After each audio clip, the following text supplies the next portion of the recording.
Welcome to another episode of Inside Rangers Football from Rangers Stadium. I'm your host, Brant Freeman, again joined by Smithson Valley head coach Larry Hill. The Rangers are 3-0 heading into district play following a 42-14 win over El Paso Eastwood this past Friday here at Smithson Valley. And Coach, a quality opponent, a quality win for you. What were your takeaways from this past week? Well, I thought the real key to the game was explosive plays. They had scored 75 points, 42 points, and a lot of them on one-play drives, long explosive plays. And we limited, we define an explosive play as runs over 12 or passes over 18, and we held them to 4. And meanwhile, we created 16 of our own. So, to be able to do that to a team that had made a living on preventing them and creating their own, I thought that was the biggest key to the game. We made them drive the ball, and sometimes they did. They're a quality team, but, held them to 14 points and scored 42, as you mentioned. So, good win. The week prior against Madison, you'd lost your quarterback, Darren Mata, to an injury. Chase Sidlett came in to finish the rest of the game. Gets his first career start this past Friday. 10 of 13 passing, over 160 yards. Engineered some of those big plays you referenced. Right. How do you feel Chase handled himself in that role? I thought he did well. He, like you said, first start, a lot of people in the stands, big time atmosphere, and held his poise well. He's like all of our players, didn't do everything just right, but he made enough right plays, and he showed the knack for making some big plays, and very accurate with his arm, and then made some plays with his feet, extended the play, and so we were pleased with him. A year ago, your top running back was Gabe Hoskins. Travis McCracken backed him up, but got some pretty significant playing time last year. Right. Now he's, I say your bell cow, he and Malachi Lane are kind of splitting duties, but Travis was very good on Friday, over 150 yards rushing, about 10 yards a carry, a couple of touchdowns. How much has he improved since last year? Well, I think a great deal. I mean, you would expect a player to improve from junior to senior year, but he's worked very, very hard. He's become a little bit more of a student of the game. Not grab balls, run ball, but what are these blocking schemes? Where are the cuts liable to be? How the defense is aligning? What might that mean post snap? And that, with his ability and his hard-nosed running style, I think makes him really good for our style of offense. You mentioned Malachi, Doug Lance. Bringing those guys in, getting some fresh legs in there, and then making sure Travis' legs are fresh when he comes back. It all has played well together and give us an effective running game. To hold an offense to 14 points and had scored over 70 the week prior, you're doing something right. Eastwood was able to put together some yards, but it was very much a bend, not break kind of defensive night for you. You forced 3 turnovers as well. Given the opposition you're up against, how well do you feel as if the defense played? Well, I thought, they did a great job of adjusting to the opponent. We've played 3 different teams and 3 games and 3 radically different styles of offense from week to week. And so it requires a lot of focus during the week in practice and in the film room and meeting rooms, and then adjusting as the game goes. Meanwhile, you're playing good people who are good at what they do. So, to stone them and say they'll never move it, they'll never score, they'll never make a first down, that's a little unrealistic. But you mentioned bend but don't break. We obviously don't like to bend at all, but go back to our first statement, didn't give them the 60-yard throw, the 70-yard run, the all-in-one play drive, and I thought that was good and frustrated Eastwood a little bit because they had been used to the other and, played well enough to win, and we'll take it. Again, you're done now with non-district play, but you look at the 3 games you got in, Warren, Madison, El Paso, Eastwood from this past Friday, heading into a very difficult 27-6A slate. How well prepared do you feel for district play having faced those 3 teams? Well, we feel good about it. They, as I said earlier, 3 different styles, which is good, because we're going to see a diversity of offenses and defenses coming in our district. Quality guys, particularly up front, good skilled players who can score from anywhere on the field, any play. And while we're not 100% satisfied with how we played in the 3 games, we feel as ready as we can be. And 27-6A offers a unique set of challenges, as we know. But at some point, you say, okay, here we go. And I think we're to that point. Again, the Rangers 42-14 winners over El Paso Eastwood from this past Friday. A lot of big plays to choose from, so Coach Hill breaks them down in this week's Plays of the Week. Yeah, let's go take a look. Our first big play is a kickoff play. It's early in the ball game, and our sophomore kicker, Clayton Amaya, who had a tremendous night kicking the football. You can see he really unloads on that thing on the 40. And our guys are in a straight line, really taking off, getting down the field with speed. And that ball's over into the corner. And we got a couple of guys we want to feature here. Okay, we got Zach Gingrich right there on the top, and down here lower than him with the other arrow is Lance Zuber. And they get to the ball first, and they force him to redirect. You can see Gingrich right there. We tell him to either make the hit or redirect him. He redirects him, and he runs him right into Colton Shepard, one of our senior linebackers, and Lance Zuber's in there as well. And we get him on the 9-yard line, just a great field position advantage that makes our defense, gives them an opportunity to run out there and defend a long field, makes our opponents go 91 yards for a touchdown, which is hard to do. Let's look at it from the viewpoint of the return team. First of all, you can see Clayton doing a great job from kicking the middle of the field over into the corner, which is what we want. And that allows everybody to take a slant or an angle over to that side and really condense the running lanes. See, he catches that ball on about the 4-yard line over on the numbers, and his options are somewhat limited. He'd like to go here, here, or here, but he really can't do that. We got a lot of blue shirts on the other side. And then there's Zach Gingrich forcing him to redirect, and when he does, you can see we've got him boxed in with a lot of guys. Colton hits him first, Lance, several others, Camden Egley on that as well. 9-yard line, just a big play that is often overlooked in a game. Our next big play is a defensive play. We're going to focus on senior cornerback Garrison Eggleston up there at the top of the screen with a circle around him. He's going to get one of 2 interceptions that he had on the night on this play. It starts with pressure. You can see Gavin Woods forcing the quarterback. He's getting him right in his lap, forcing him to step up. And when he does, we come with a late plug blitz with Colton Shepard, our linebacker. You can see he forces the quarterback to kind of duck and throw or take a hit. And when he does, the ball logically sails a little bit high, overthrows the receiver, and Garrison's in great position to pick it off on about the 37-yard line and gets a big return down on their end of the field, and it sets our offense up with a short field and gives us great momentum. If you look at it from the point of view of the defense, again, you see pressure coming from 3 areas. You've got Gavin there on the right. In the middle there is Jackson Maynard, and on the far side, on the left over there is Brock Whitaker. And they're forcing him to step up, and when he does, Colton's got the free hit and the ball sails, as we mentioned, and there it is. Garrison does a great job of just taking it right off the receiver's hands, gets a couple of nice blocks, and takes care of the ball, gives our offense a short field, and we go down and score with field position set up by our defense. One of our last touchdown will feature 2 of our underclassmen receivers. Braden Bafidis is the circle on top, and down below is other junior receiver, TJ Hunt. This is a play that's set up from previous plays. We throw quick to our receivers at times. We pump fake to the short receiver, Braden Bafidis.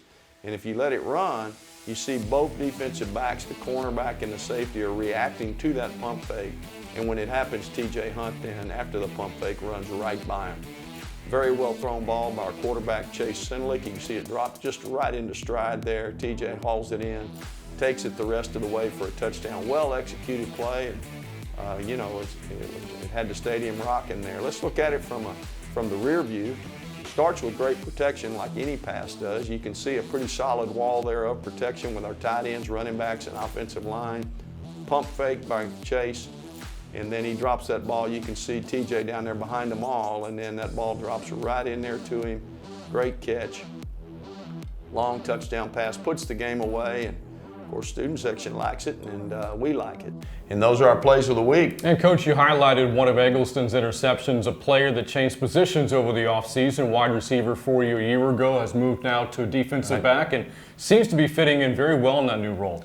He does, and he's like a lot of our players. You know, each offseason we evaluate talent and try to rank our players a little bit, rate them on certain strengths and weaknesses, and then where do they need to fit for this year's team? And it's not unusual for us to say, okay, we need you to shift gears and go over here and play this now.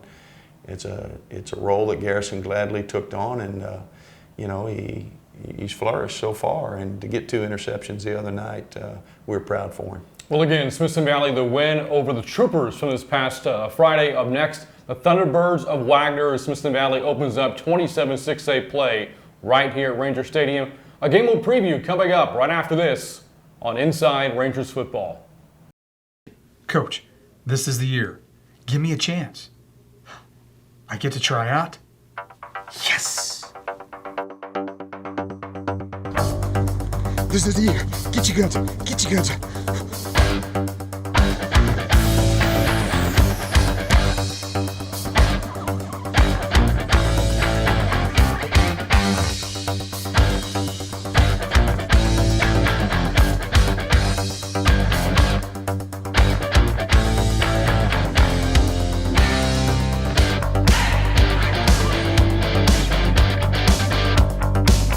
You know, this is the third time he's tried out for the team, and I don't think he's going to make it this time either. Yep, and this never gets old.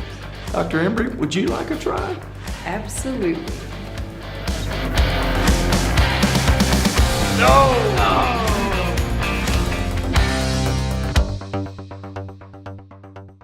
Hello, my name is Brian Zettler. You may know me from the sidelines of Ranger football games. I'm here to talk to you about eliminating a real condition known as hangry tummy. Symptoms include irritability, inability to concentrate, lack of energy, and the most common symptom, hangry tummy. Thankfully, there's a cure. Smoky Moe's Barbecue. Hey, where's the Smoky Moe's Barbecue? Oh, sorry, BZ. We had hangry tummy. Another Smoky Moe's Barbecue success story.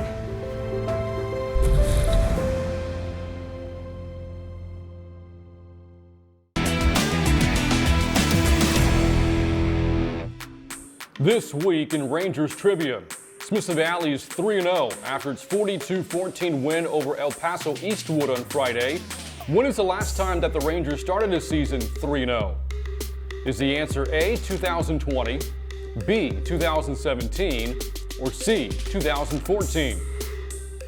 The answer is B, 2017. That year, the Rangers beat Pflugerville Hendrickson, Austin Anderson, and Round Rock to start the year, on their way to a 10-win season and 6-1 finish in district play. So that's right, the Rangers 3-0 for the first time in 4 years. Of course, we just talked about it in trivia. The Rangers wound up winning 10 games that year. And, you know, Coach, in non-district play, the games technically don't count towards the postseason, but boy, it can really springboard you to something special heading into district play. Well, it can, you know, particularly when you play quality opponents. You know, you learn some things about yourself, good and bad. And, you know, we've never scheduled cream puff, so to run the table's not always the easiest thing to do, but we always feel prepared going in. And you mentioned 2017, you know, it prepared that team. They went on and win a district championship and go a few rounds in the playoffs. So, you know, we have high hopes as we start district play, but unfortunately, so do the other 7 teams. That's right, and it starts with Wagner this Friday as you wrap up this 3-game homestand. The Thunderbirds are 2-1, lost their opener, but they've won their last 2 games by a collective score of 111-3. So Wagner is playing really, really well. Certainly, the scores would indicate that. What do you make of your district opening opponent? Well, you know, they're very well coached. They're very sound. The kids know exactly what they're doing. They're physically talented, and they're playing real hard. And then you couple all that with their style, particularly on offense, very off schedule. This will not be the shotgun spread, 3-4 wides, throwing the ball all over the yard, or even some of the spread running game. This is an under center, Naval Academy option, power option type of football.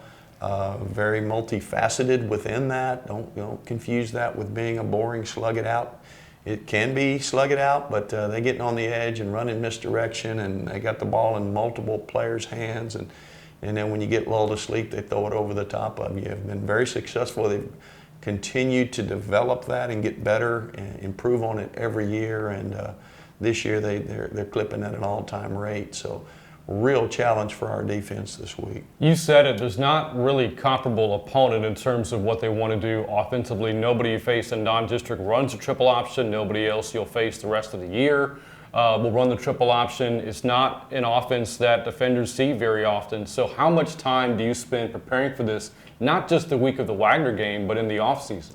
Well, you do. You have to do that, and they're counting on that. That's part of the reason they run that. They know that the team they're playing might have defended a shotgun spread for 4 or 5 weeks, and now all of a sudden they're faced with this. Now, what are you going to do about it?